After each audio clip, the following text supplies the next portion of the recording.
afternoon, everyone. Today I'm going to tell the legend of Beaver's Tale by Stephanie Shaw. Legend has it, Beaver didn't always look like he does today. Yes, he was always big and round, and yes, he always had long fangs. But Beaver didn't always have a flat tail. Beaver's tail used to be long and fluffy with silky fur. Beaver loved his tail. Beaver thought he had a glorious tail. So one day, Beaver went through the woods and he ran into Bird. And he said, "Hello, Bird. I was wondering, don't you think that I have a glorious tail? I bet you wish you had one, just like mine."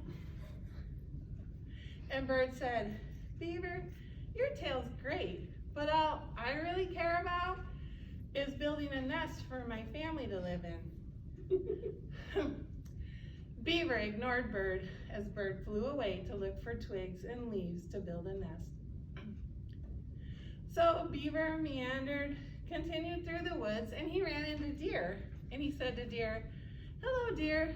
I was wondering, don't you think that I have a glorious tail? I bet you wish you had one, just like mine." And Deer said, "Beaver, your tail is mighty fine, but all I really care about is finding some food for my family to eat in the forest." Beaver ignored Deer as Deer walked away to forage for food in the pasture. Beaver meandered on down to the water where he saw fish. And when fish jumped out of the water, Beaver said, "Hey, fish, I was wondering, don't you love my glorious tail? I bet you wish you had one, just like mine." And fish said, "Beaver, your tail is great, but all I really want is a place in the pond where I can rest." Beaver ignored fish as fish struggled to swim away in the ice cold water. Beaver was so annoyed with his friends, he thought they were just jealous.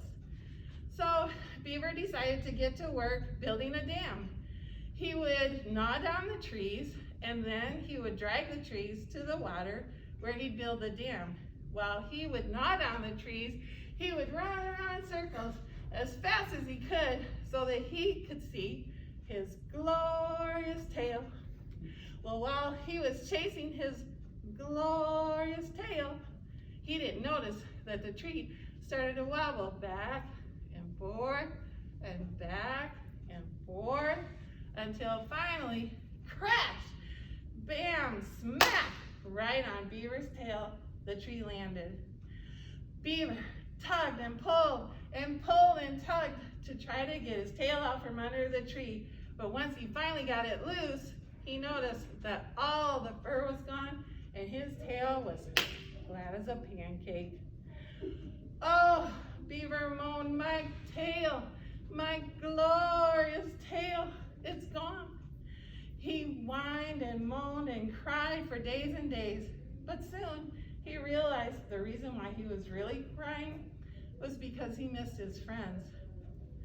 Well, Beaver passed away the time in his loneliness by continuing to build his dam. And the next thing you know, winter became spring, and Beaver was in the water building his dam when he saw all of his friends.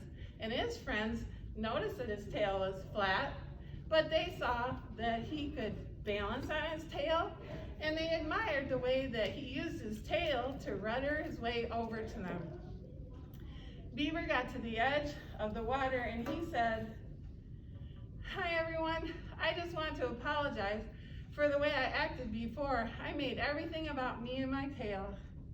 And Bird replied, "Beaver, what you did was great. When you gnawed down the trees, it left behind leaves and twigs that I could use to build a nest for my family." And Deer said, "Beaver, what you did was mighty fine, because when you dragged the wood to the water, it cleared the pasture so I could forage food for my family. Thank you very much. And then the fish said, Beaver, you're the best. The dam that you built made a place for me in the water to rest. Beaver said thank you to all his friends, and they replied to Beaver, Beaver, you know what? You really do have a glorious tale.